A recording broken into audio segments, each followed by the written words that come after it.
Asalaamu calaykum halkaan naga daawanaysiin waa wanaagga qoyska ala ugu barateen wararka ugu dambeeya barnaamijka arrimaha bulshada. Barnaamijka maanta sabtida idin hayno waxaa ka mid ah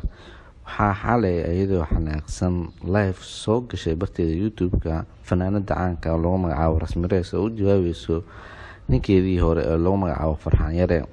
Yare ayaa waxaa xasuusnaa maalintii shalay ahayd inuu soo fadhiistay barta YouTube-ka isaga oo ku sheegayo in uu dhalin gabadh wiilka ee soo dhigtay barteeda YouTube-ka Rasmi Reis. waxaana xasuusanaa asbuuc ka hor markii Rasmi Reis ayadoo April Fool maalintii koodii ahayd soo dhigtay video oo caruur yar dhabka u saaran yahay ayadoo sheegtay in ay caruurta ayada dhashay, balse ninkeedii hore ayaa ku inkiray inuu caruurtaas aabbaha u ahayn. balse Rasmi Reis ayaa xalay xog badan oo dad badan ka qarsanaa banaanka soo dhigtay, sheegtana in video isbuuc hore soo dhigtay uu ahaa baraanka eena doonaysay in 2 maalin ka bacdi ka bixiso, balse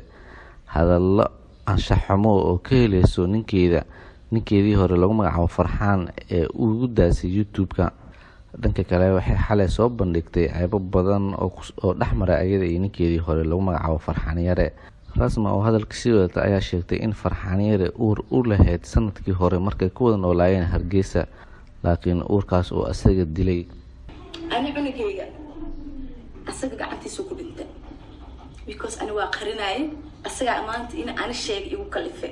because برانكي جيجا وأسقسي وده سفا أسقط وديل ما دام أكينو على علاية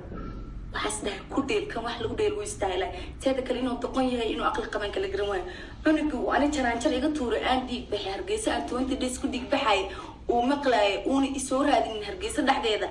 oo aan soo tago Nairobi maad gabadhi ma dhimatay ma nooshahay baniga ma ku jira oo na dhihin ayu intii soo wada ugu dhawayaan maxay igu sheegays in ay dhashay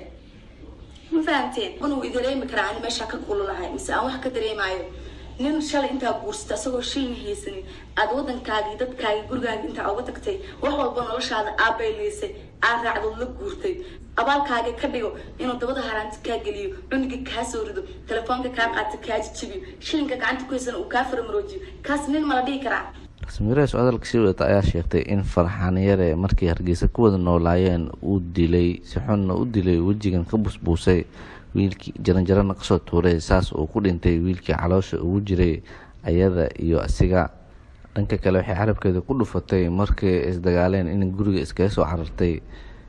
maadaama uu taleefankii ka qaatay lacagta dhan ay wada haysatana uu ka reebtay. waxay sheegtay in gabdho Soomaaliyeed oo ku nool magaalada Hargeysa ay saacideeyeen isbitaalna ay ku jirtay 22 bili. hadalkii Rasmi Reis video Farxaan Yare shalay soo duubay ka xanaaqday wuxuu ahaa markii uu sheegay in ay hooyada iyo wiilkii hadda u dhashay oo barankiga ahaa u rabay in mas'uuliyadiisa sheegto, balse Rasmi oo ka jawaabtay ayaa waxay tiri arrinkan kugu haysta wuxuu yahay waxa rabay in xaqiijiyo mas'uuliyad ayaa isaaran mas'uuliyad say ku saarnaani adigu mas'uuliyada ka warqabtaa anigaaba adin mas'uulka ahaa intaante anigaaba adin ka fikir jiro ku ogaan jiray intuu maray intuu aaday muxuu cunay muxuu caday muxuu xirtay naagta ka fikir jirta ahay brother naagta waxaan ahay wiiga dhan guriga ku dhex gaajeysnad inta dhaqaaqada ashin usoo shaqayn weysay sugaysa Rasmi wax ay xayeysiin ka sameeyso ama wax ay dad alaab wax xayeysiiso loo soo diro u fadhiyaa taan fahamtay naagta waxaan ahay hooyada aabaha ku biili jirtay soo jisaarnimadaada سائدة أو بحمة مفهمتي ما أنا إن أنا ويلكس وح أقبتي أم وح أنسي إن الشيء لكن أصلاً كل برنا أنا هذا قف عيبنا أم وح الشيء مرة هو راح لي لها سنة قبتي سنة كناها مفهمتي فيديو دمستر waxaa ka daawan kartaa Rasmi Reis channel halkaan naga daawanaysiin oo wanaagga qoyska ala ugu barateen wararka ugu dambeeyay fadlan haddaan ugu cusubtahay subscribe dheh maalintana ku wacnaato.